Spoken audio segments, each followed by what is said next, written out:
సాక్షి TV anchor Kommineni శ్రీనివాస్ను supreme court హెచ్చరించింది. AP మహిళలపై అసభ్యకర వ్యాఖ్యల కేసులో కొమ్మినేనికి బెయిల్ ఇచ్చిన సుప్రీం భవిష్యత్తులో మరింత జాగ్రత్తగా ఉండాలని హెచ్చరించింది. మరోసారి అసభ్యకర వ్యాఖ్యలు చేయొద్దని, అలాంటి వారిని ప్రోత్సహించవద్దని సూచించింది. అప్డేట్స్ మా ఢిల్లీ బ్యూరో చీఫ్ కృష్ణ అడిగి తెలుసుకుందాం.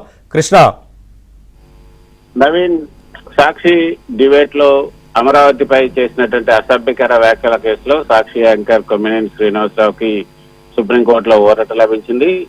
ఆ కేసులో కొమ్మినేని శ్రీనివాసరావును వెంటనే విడుదల చేయాలంటూ జస్టిస్ పీకే మిశ్రా నేతృత్వంలోని ధర్మాసనం ఆదేశాలను జారీ చేసింది. అయితే ఈ బెయిల్ కు సంబంధించిన షరతులను క్రింది కోర్టు విధిస్తుందని కూడా స్పష్టం చేసింది. అయితే ఈ సందర్భంగా ఎటు భవిష్యత్తులో మరింత జాగ్రత్తగా ఉండాలని కూడా సుప్రీంకోర్టు ధర్మాసనం హెచ్చరించింది. మరోసారి అమరావతి పైన అసభ్యకర వ్యాఖ్యలు చేయవద్దని కూడా కొమ్మినేనికి హెచ్చరికలు జారీ చేసింది. భవిష్యత్తులో జాగ్రత్తగా ఉండాలి, ఇంకోసారి ఇలాంటి వ్యాఖ్యలు చేయొద్దు, ప్రోత్సహించే విధంగా ప్రవర్తించకూడదని కూడా ధర్మాసనం హెచ్చరించింది. ఈ కేసులో కింది కోర్టు కొమ్మినేని శ్రీనివాసరావుకి ఇప్పటికే 14 రోజుల రిమాండ్ ఇచ్చింది. అయితే తనకు బెయిల్ మంజూరు చేయాలంటూ కూడా కింది కోర్టులో కొమ్మినేని శ్రీనివాసరావు బెయిల్ దరఖాస్తు పెట్టుకున్నారు.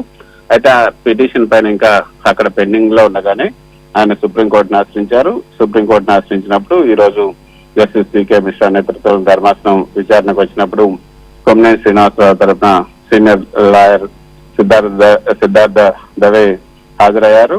ఆయన ఈ యొక్క కేసులో కొమ్మినేనికి ప్రమేయం లేదు, కొమ్మినేని కేవలం యాంకర్ గానే ఉన్నారు, ఆయన చేయనటువంటి వ్యాఖ్యలకు సంబంధించి ఆయన అరెస్ట్ చేశారంటూ సమర్థించే ప్రయత్నం చేశారు.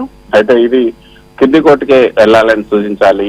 అసలు ఆయనే మొత్తంగా అంటే ఈ యొక్క నేరం చేయడానికి ఆయన ప్రోత్సహించే విధంగా ఆయన మాట్లాడారు, ఆయన నవ్వారు.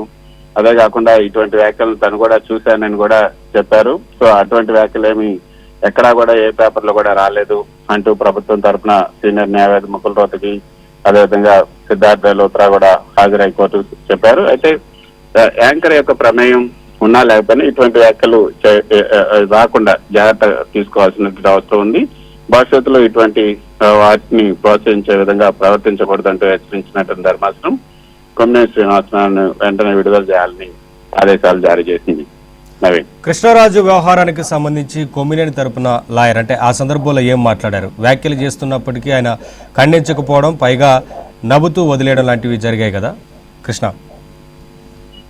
కృష్ణరాజుకు సంబంధించినటువంటి వ్యవహారం ఇంకా సుప్రీంకోర్టు వరకు రాలేదు. కృష్ణరాజు ఏదైతే వ్యాఖ్యలు చేశారో కృష్ణరాజు వ్యాఖ్యలు చేశారు తప్పితే తామేమి వాటిని ఆథరైజ్ చేయలేదు, లేకపోతే వాటిని ప్రోత్సహించలేదు.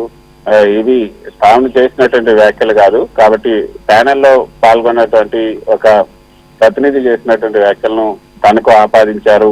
సో తనకు ఇందులో ప్రమేయం లేదన్న వాదనలే కొమ్మినేని శ్రీనివాసరావు తరఫున వాదించినటువంటి న్యాయవాదులు చెప్పడం జరిగింది. వాటిని పరిగణలో తీసుకున్నటువంటి ధర్మాసనం కొమ్మినేని శ్రీనివాసరావుకి బెయిల్ పిటిషన్ ఇవ్వడం జరిగింది. Naveen, thank you Krishna, thanks for the updates.